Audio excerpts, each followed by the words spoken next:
नीरज, आपके पास आते हुए गुरुग्राम में काफी कम वोटिंग परसेंटेज रहा, महज 58 से 57% के आसपास ही रहा। इसकी मोटी वजह क्या समझ?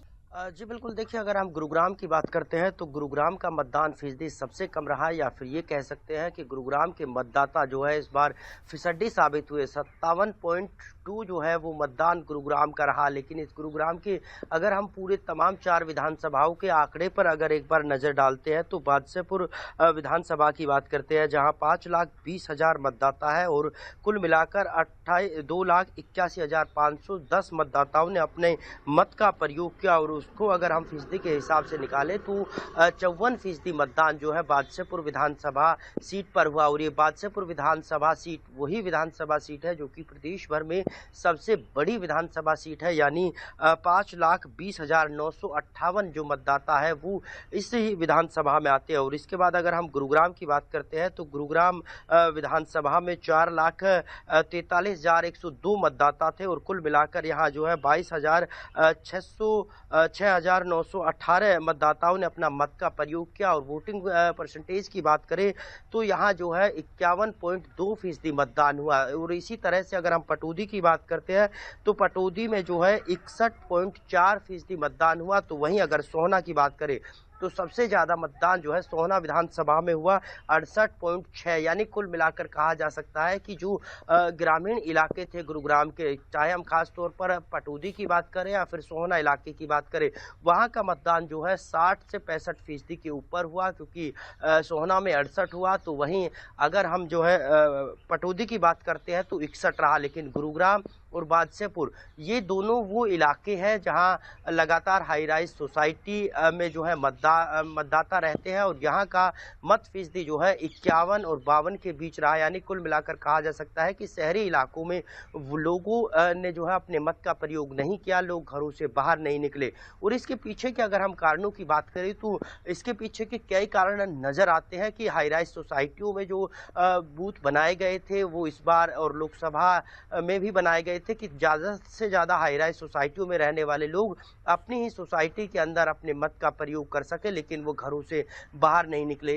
इसके पीछे अगर हम बात करें तो कई लोगों का ये मत था कि वो बीजेपी से नाराज है, बीजेपी को वोट करना नहीं चाह रहे और दूसरी पार्टी को वोट डालते नहीं। तो वहीं अगर हम बात करें तो कहीं ना कहीं ये नुकसान बीजेपी को उठाना पड़ सकता है, क्योंकि ये तमाम जो सेक्टर्स और हाई राइज सोसाइटी के मतदाता है ये बीजेपी के कोर वोटर माने जाते हैं, लेकिन वो घरों से बाहर नहीं निकले। और अगर हम दूसरे कारण की बात करें तो गुरुग्राम में न केवल हरियाणा के कई जिलों के लोग रहते हैं, बल्कि कई राज्यों से जो है यहाँ आकर बसे हुए हैं और उनका मत यहाँ था। हालांकि 2 दिन छुट्टी का वक्त था, तो ऐसे में अंदाज़ा यही लगाया जा सकता है कि लोग जो है वो अपने होम डिस्ट्रिक्ट की तरफ मूव कर गए होंगे और इस वजह से मतदान नहीं हुआ। लेकिन कुल मिलाकर कहा जा सकता है कहीं ना कहीं जो मतदान कम हुआ है उससे बीजेपी को नुकसान हो सकता है। हालांकि जब 8 तारीख को रिजल्ट आएगा तो ही साफ हो पाएगा कि आखिरकार किसको यहाँ से निराशा हाथ लगी और किसको यहाँ से जो है गुरुग्राम की जनता ने अलग अलग हलके से अपना विधायक चुना है।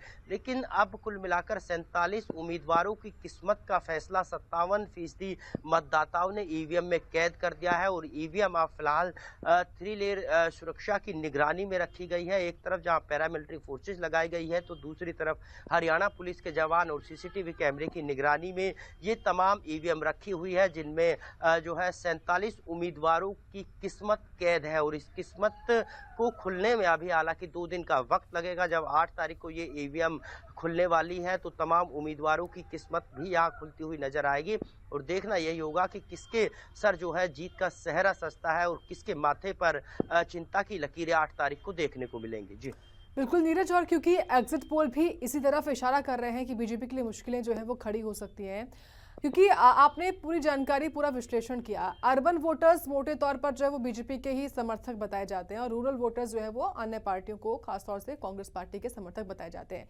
आपने बताया कि जो अर्बन वोटर्स है, जो शहरी वोटर्स हैं, वो बीजेपी से नाराज हैं, वो अपने घर से नहीं निकले और किसी और को वोट देना नहीं चाहते हैं। यानी कि जो नाराजगी की बातें पहले भी सामने आ रही थी, कह सकते हैं कि एंटी इनकम्बेंसी ही रही कि बीजेपी के लिए ये नुकसान जो है वो पैदा कर गई है।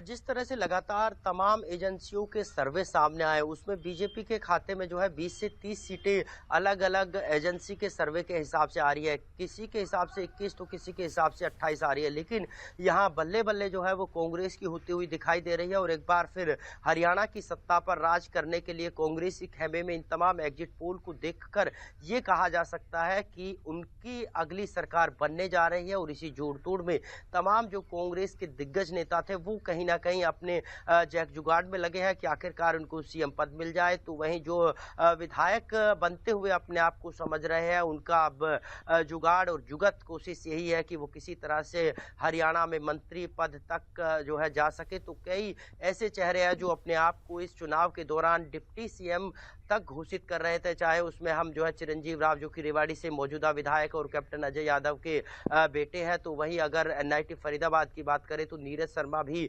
अपने आप को जो है डिप्टी सीएम का दावेदार मान रहे थे और कई ऐसे चेहरे हैं। लेकिन कुल मिलाकर कहा जा सकता है कि एंटी इनकम्बेंसी का जो असर है वो कहीं ना कहीं भाजपा पर पड़ता हुआ दिखाई दे रहा है। तो वहीं दूसरी अगर हम हरियाणा की रीजनल पार्टियों की बात करें, चाहे आम आदमी पार्टी की बात करें, क्योंकि आम आदमी पार्टी पहली बार हरियाणा के चुनावी दंगल में अपनी किस्मत आजमा रही है। और आम आदमी पार्टी को हरियाणा में खोने के लिए हालांकि कुछ नहीं है, लेकिन वोट फीसदी कितना आता है आम आदमी पार्टी का, यही जो है हरियाणा में पार्टी की दशा और दिशा के साथ साथ भविष्य तय करता हुआ नजर आएगा।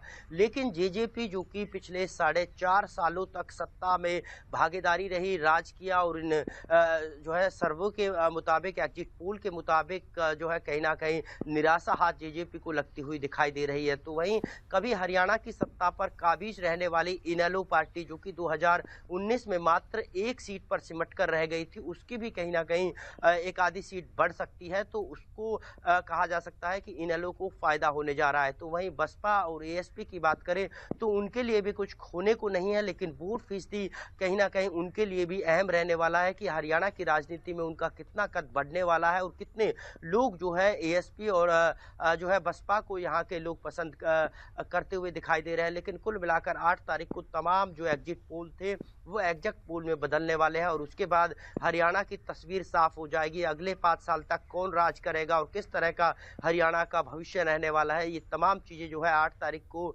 खुलकर सामने आ जाएगी जब ईवीएम खुलेंगे। लेकिन अभी ईवीएम जो है वो संगीनों के साए में है और जब संगीनों के साए से ईवीएम हटेंगे तो ही तमाम चीजें जो है क्लियर होती हुई दिखाई देगी। जी बिल्कुल, शुक्रिया आपका नीरज, विस्तार से इस पूरी खबर पर विश्लेषण करने के लिए, जानकारी अपडेट हमको देने के लिए।